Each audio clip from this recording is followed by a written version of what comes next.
Oke, Assalamualaikum warahmatullahi wabarakatuh. Waalaikumsalam warahmatullahi wabarakatuh. Bagaimana kabar kalian hari ini anak-anak? Baik, Bu. Oke, sebelum kita memulai pembelajaran pada hari ini, mari kita berdoa terlebih dahulu. Berdoa sesuai keyakinan masing-masing, berdoa mulai. Berdoa selesai. Sebelumnya Ibu absen terlebih dahulu ya. Fatika Nuraini. Hadir, Bu. Wiji Sutawati. Hadir, Bu. Puput Rukmana. Hadir, Bu. Tiaratun Nafisa.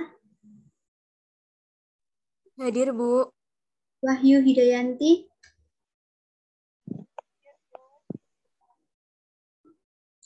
Lutfiatun Nafisa. Hadir, Bu. Deti Intan Febrianti. Hadir, Bu. Oke, alhamdulillah hadir semua ya. Nah, setelah seminggu yang lalu, kalian sudah belajar mengenai sistem pernapasan. Nah, pada materi yang pertemuan kali ini, apakah ada yang tahu kita akan mempelajari tentang apa? Belum tahu, Bu. Sistem ekskresi ya, Bu? Nah, betul sekali. Hari ini kita akan mempelajari mengenai sistem ekskresi. Sebelumnya, Ibu akan memberi kalian pertanyaan. Apakah kalian tahu mengapa ketika udara dingin kita lebih sering ingin buang air kecil? Kenapa? Tidak tahu, Bu. Kalau tidak tahu, Ibu beri pertanyaan yang kedua. Kenapa di usia remaja seperti kalian ini seringkali kalian menderita jerawat? Kenapa kok kira-kira manusia itu bisa berjerawat? Karena polusi, Bu. Nah, benar, Mbak Wiji. Jadi polusi bisa menjadi salah satu faktor dari munculnya jerawat. Oke, untuk bisa menjawab pertanyaan-pertanyaan itu tadi, maka hari ini kita akan membahas mengenai sistem ekspresi manusia. Jadi Ibu berharap dari pembelajaran hari ini kalian bisa memahami betul sistem ekspresi manusia, mulai dari organ-organnya, sistemnya, zat yang dibuangnya, hingga ke cara menjaga kesehatan organ pada sistem ekskresi. Nah, sebelumnya Ibu akan menampilkan PowerPoint berupa pengantar materi terlebih dahulu. Sebentar.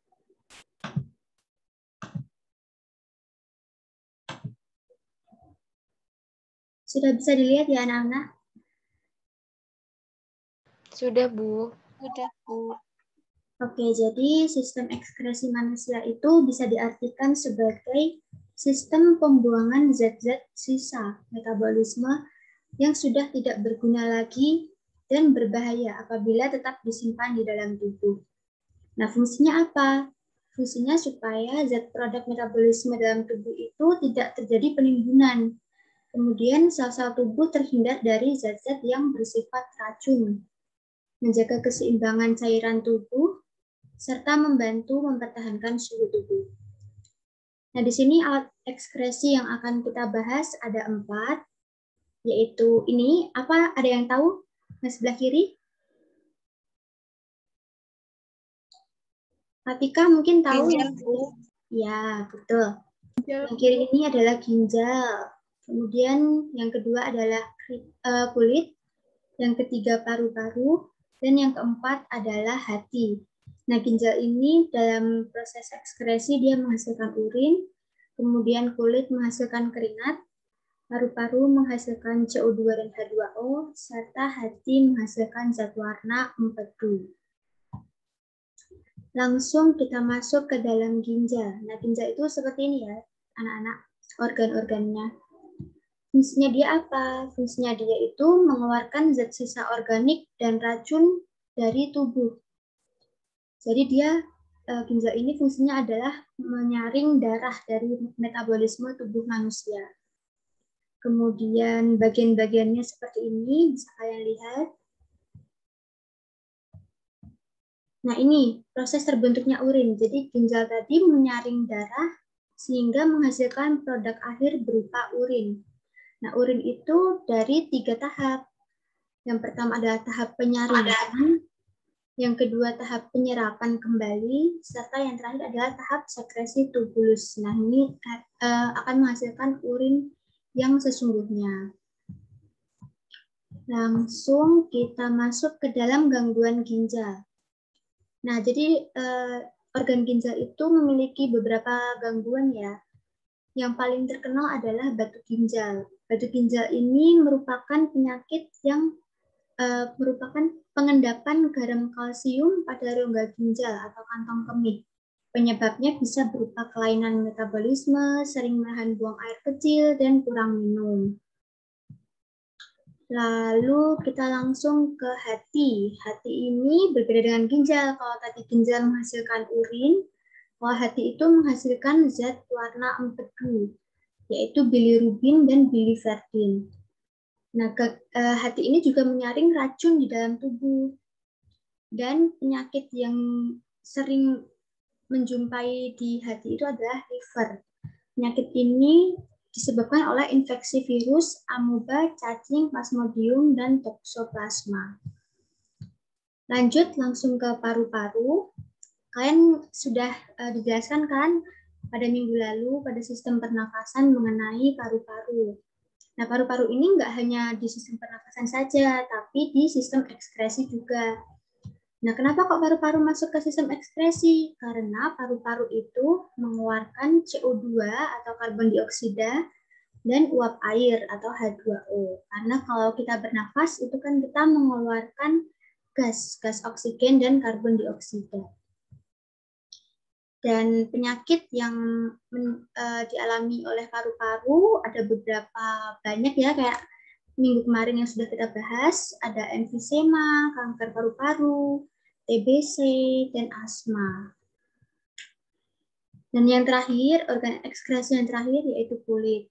Nah, kulit juga merupakan organ ekskresi karena dia mengeluarkan zat berupa keringat. Nah, fungsi keringat itu apa? Untuk mengatur suhu badan atau mengatur kelembapan kulit kita. Seperti itu. Nah, ini struktur dari kulit. Nanti bisa kalian pahami sendiri ya.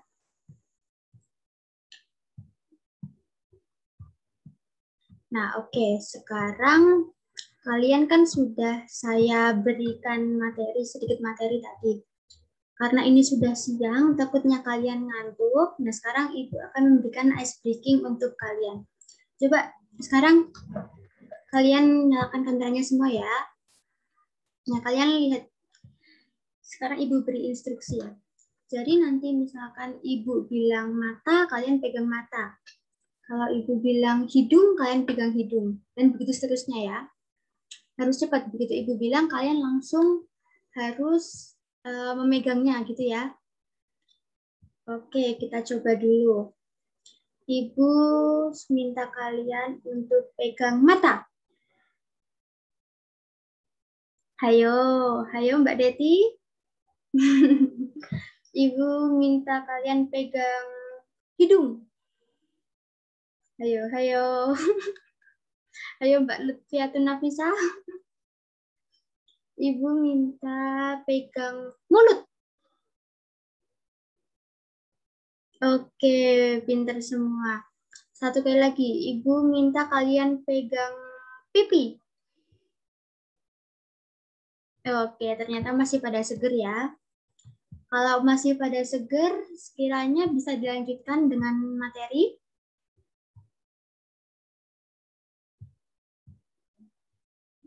Bisa ya?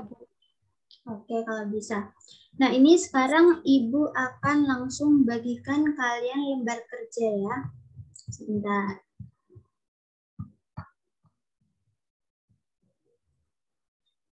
Nah, ini Ibu akan membagikan kalian lembar kerja yang akan dikerjakan secara berkelompok. Nah, nanti kelompoknya Ibu bagi berdasarkan urut absen. Jadi, absen 1 dengan absen 2, absen 3 dengan absen 4, dan seterusnya. Apa bisa dipahami? Bisa, Bu. Bisa, Bu. Nah, ini Ibu bagikan langsung lembar kerjanya untuk dikerjakan secara berpasangan. Pada lembar kerja itu terdapat kalimat berisi keluhan atau penyakit yang diderita oleh seseorang. Nah, dari situ kalian diminta untuk menganalisis kira-kira apa nama penyakit yang dideritanya, kemudian apa yang menyebabkan penyakit itu beserta solusinya. Kalian sudah paham tentang tugasnya? Sudah.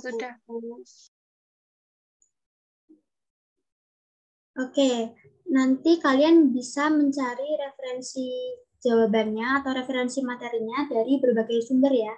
Bisa kalian menggunakan buku paket, LKS, maupun modul.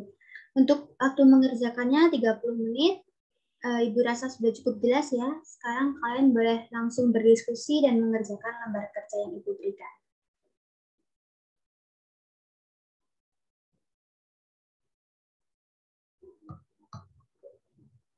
Baik, sudah 30 menit. Apakah sudah selesai semua mengerjakannya? Sudah. Bagus. Kalau begitu, Ibu akan menunjuk kelompok Mbak Wiji terlebih dahulu untuk menyampaikan hasil diskusinya. Silakan Mbak Wiji. Baik, Bu. Saya Wiji Stawati mewakili kelompok saya dengan Mbak Lutfiatun Nafisah akan menyampaikan mengenai ginjal. Penyakitnya adalah batu ginjal. Penyebabnya bisa dari kebiasaan suka menahan kencing, kemudian kurang mengonsumsi air putih, dan tidak mengatur pola makan yang sehat. Solusinya yaitu mengonsumsi air mineral yang cukup, kemudian jangan menahan buang air kecil, membatasi asupan garam dan natrium dari makanan yang dikonsumsi.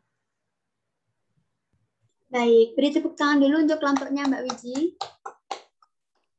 Jadi benar sekali ya, seperti yang tadi sudah tertera di PowerPoint juga, bahwasannya ginjal itu memang merupakan organ penting dalam menyaring darah metabolisme manusia. Fungsinya itu mengeluarkan zat sisa organik dan racun berupa urin atau biasa kita sebut dengan kencing ya. Jadi apabila kita sering menahan kencing, maka akan menimbulkan penyakit yang namanya batu ginjal. Nah, sekarang kita lanjut ke kelompok berikutnya tentang kulit. Sekarang Ibu minta Mbak Betty untuk menyampaikan hasil diskusi kelompoknya. Silakan, Mbak.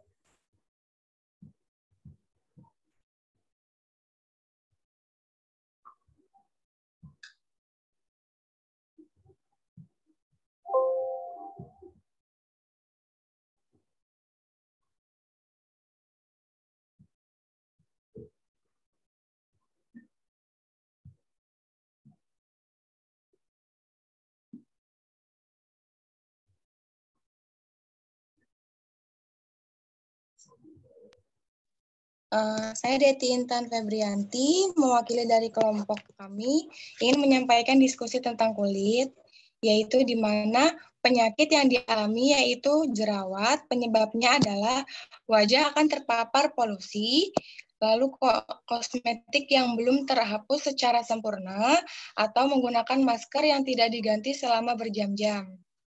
Nah, solusi pencegahannya selalu membersihkan wajah, mengganti masker secara rutin, banyak minum air putih, dan menjaga pola makanan sehat.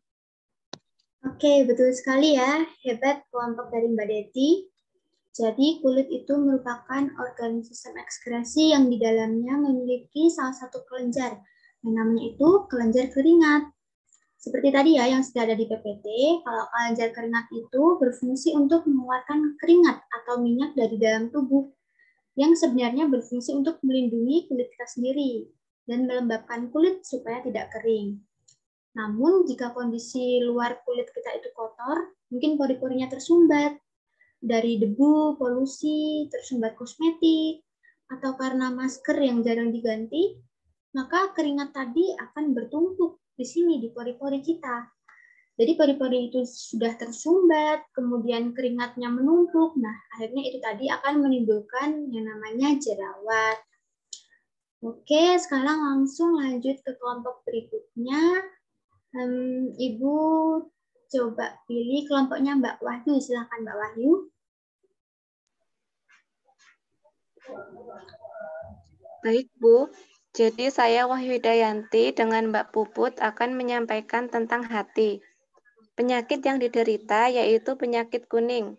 Penyebabnya, penyakit kuning disebabkan oleh penumpukan zat bernama bilirubin di dalam aliran darah. Bilirubin terbentuk dari penghancuran sel darah merah.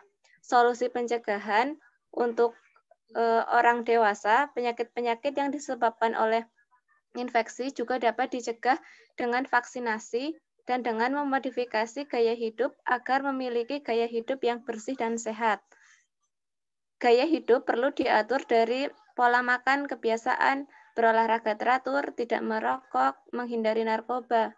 Kalau penyakit kuning pada bayi terjadi karena adanya penumpukan bilirubin pada darah bayi.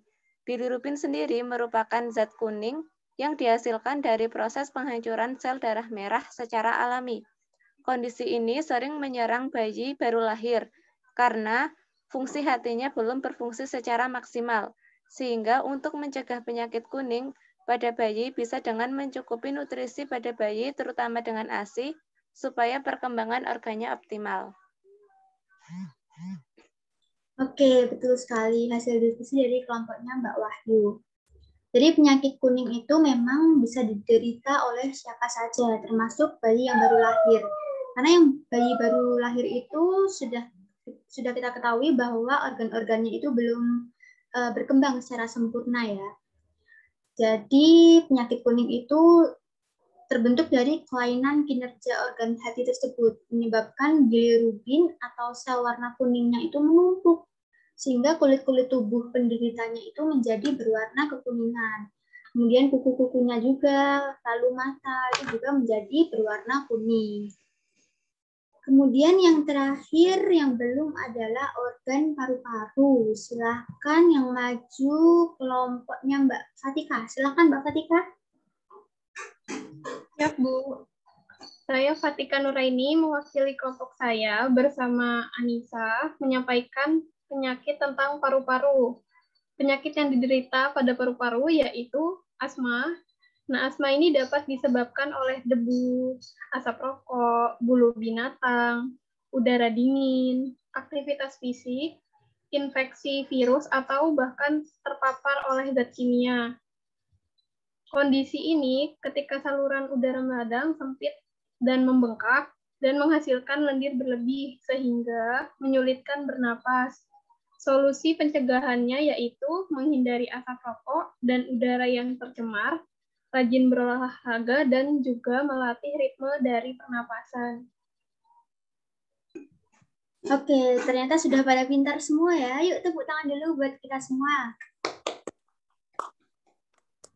Nah, jadi benar ya, diskusi dari Mbak Fatikah tadi bersama Mbak Anissa, kalau paru-paru itu organ yang sangat penting selain untuk keperluan pernafasan, sehingga tadi itu aktivitas seperti merokok, walaupun kita itu perokok pasif atau perokok aktif, itu sangat berpengaruh terhadap kesehatan paru-paru ya.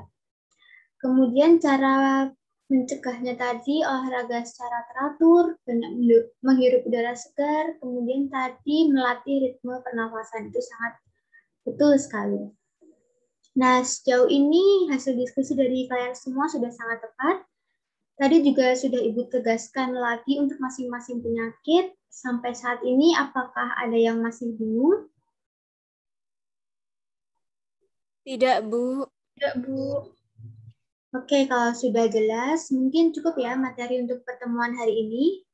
Ibu sangat mengapresiasi keaktifan dan keterampilan kalian dalam analisis bacaan dan mencari referensinya. Nah, untuk materi lengkap tentang sistem ekskresi nanti akan Ibu kirimkan dari WhatsApp group. Mohon kalian pelajari lagi ya di rumah untuk ulangan harian minggu depan. Namun sebelumnya Ibu akan memberikan kalian tugas terlebih dahulu berkaitan dengan materi ini. Jadi kan tadi kalian masing-masing sudah mendapatkan penyakit dari masing-masing organ ya. Misalnya tadi Fatika mendapatkan paru-paru, kemudian Wiji mendapatkan ginjal, nah seperti itu tadi. Nah, kalian membuat karya dari kalian menggambar atau melukis dibentuk sedemikian rupa di dalam kertas. Nah, isinya apa? Di sini adalah penyakit yang tadi kalian sampaikan dan cara mencegahnya. Jadi, Ibu akan menilai dari segi kekreativitasan kalian. Nah, apa ada yang mau ditanyakan? Bu, untuk ukuran kertasnya bagaimana ya? Oh iya, ukuran kertasnya ukuran yang biasa saja ya Mbak, yang ukuran kertas gambar yang A4.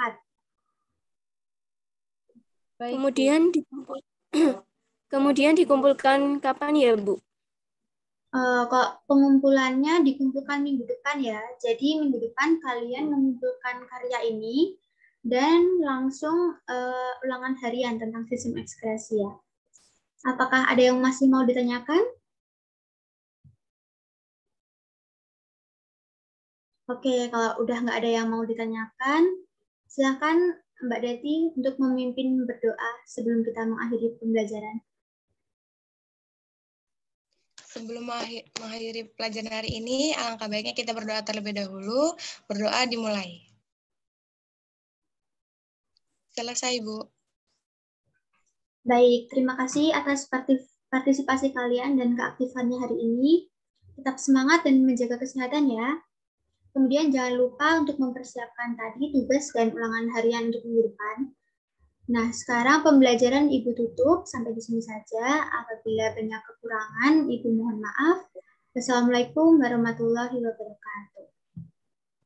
Waalaikumsalam warahmatullahi wabarakatuh. Terima kasih, Bu. Ya, sama-sama.